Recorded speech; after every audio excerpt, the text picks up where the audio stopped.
Hello, today I will be reading Chapter 30, the last chapter of Wayside School is Falling Down by Lewis Sacker. Chapter 30, Wayside School is Falling Down. A strong wind whooshed around the playground in the early morning before school, blowing dirt and leaves in the faces of the children. When the bell rang, they could hardly make it from the playground to the school. The wind was blowing directly at them, pushing their hair straight back. With every gust of wind, the school building teetered one way, then tottered back the other. As they headed up the stairs, they could feel the building sway back and forth. The higher they got, the more it swayed. "Hooray!" yelled Kathy. "Wayside School is falling down!" "What are you so happy about?" asked Joe. "We'll all die." "Yes, but we won't have to do our homework," said Kathy. They entered the room on the 30th story. Mrs. Jules rang her cowbell. "Find your seats," she said. That wasn't easy. All the desks were crammed together on one side of the room. The building swayed, and the desks slid to the other side of the room. Finally, the children all found their seats and planted their feet firmly on the floor. "We are going to have a fire drill today," Mrs. Jules told them. "So, let's be prepared. Who is our door monitor this week?" "I am," said Mauricia. "Good," said Mrs. Jules. "Who is our help monitor?" "I am," said Jason. "Very good," said Mrs. Jules. "You have a big mouth." Stephen raised his hand. "What if there really is a fire?" he asked. "There's not going to be a real fire," said Mrs. Jules. "It's just a drill." "I know, but what if there really is a fire?" asked Stephen. "And then the firemen won't come because they'll think it's just a drill, and the school will burn down." "Don't worry," said Kathy. "The school's not going to burn down. It's going to fall down." Bleep, bleep, bleep, bleep, bleep. It was the fire drill. Mauricia, the door monitor, held open the door. Jason, the help monitor, ran to the window. "Help!" he screamed. "Save us! We're up here! Help! Help!" Mrs. Jules led the children out of the room. If there was a real fire, the children might not be able to see her because of the smoke, so she constantly rang her cowbell. There wouldn't be time to go all the way down the stairs either. Mrs. Jules led them up the ladder and through the trapdoor to the roof. If there was a real fire, helicopters would rescue them. The wind was even worse on the roof than it was on the playground. Mrs. Jules stood in the center and held the cowbell high above her head. She looked just like the Statue of Liberty. "Everyone stay away from the edge," she warned. Kathy sang, "Wayside School is falling down, falling down." "It's not falling down," said Stephen. "It's burning down, and no one will rescue us because they think it's a drill." Jenny noticed a dark, funnel-shaped cloud off in the distance.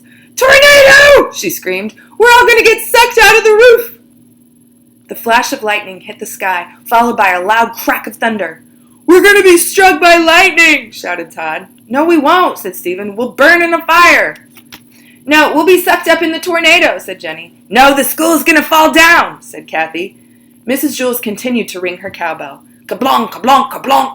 The strong wind carried the sound for miles. Suddenly, screams came from down below.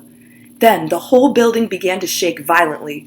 "Earthquake!" yelled Benjamin. "Fire!" corrected Stephen. "The school must have been struck by lightning," said Todd. "Tornado!" said Jenny. "I'll fall down," said Kathy. The building continued to rumble and shake. There were more screams. "Listen," said Myron. "They're trying to warn us about something." Down below, over 500 kids and teachers were shouting together, "Start bringing purple!" "What are they saying?" asked Mrs. Jules. "I don't know," said Myron. Mrs. Jules rattled her cowbell. "Start bringing purple!" they shouted again. "It sounds like star bringing purple," said Myron. "Well, what does that mean?" asked Mrs. Jules. Myron shrugged. Mrs. Jules rang her bell even louder. "Start bringing your bell!" "Wait," said Myron. "They're not singing star bringing purple. They're saying star bringing yorble." "What's a yorble?" asked Mrs. Jules. She rang her bell even louder. The school shook and rumbled. "Stop bringing yorble!" "Stop something," said Myron. Mrs. Jules rang her cowbell. "Stop ringing your bell!" "Stop ringing your bell," said Myron. "Oh!" said Mrs. Jules. She stopped ringing her bell. Down below, all the students and teachers clapped their hands. But it was too late. Rondi opened the trap door. "Cows!" she exclaimed. The school was filled with cows.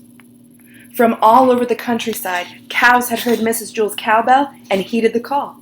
There were thousands of them. They filled the stairs and all the classrooms. There was no way for the children to get down. Helicopters finally came and took them one at a time off the roof. Wayside School didn't blow down. It didn't burn down. It wasn't struck by lightning, sucked up in a tornado, or destroyed by an earthquake. It was cowed. No one knew how to get rid of the cows. Cows are strange animals. They don't mind walking upstairs, but nothing can make them walk down the stairs. Someone suggested starving the cows, but the farmers wouldn't allow it. Thousands of bales of hay were sent in. Several cows had calves. The newspaper thought it was funny and made jokes about smart cows learning to read and write. And so Wayside School was closed. The kids and the teachers were temporarily sent to different schools. Only one person stayed behind. He was there all day and all night trying to get the cows to go home. "Come on," pleaded Louis, the yard teacher, as he pushed and pulled on the cows. "Go home. Please, pretty please." Everybody mooed.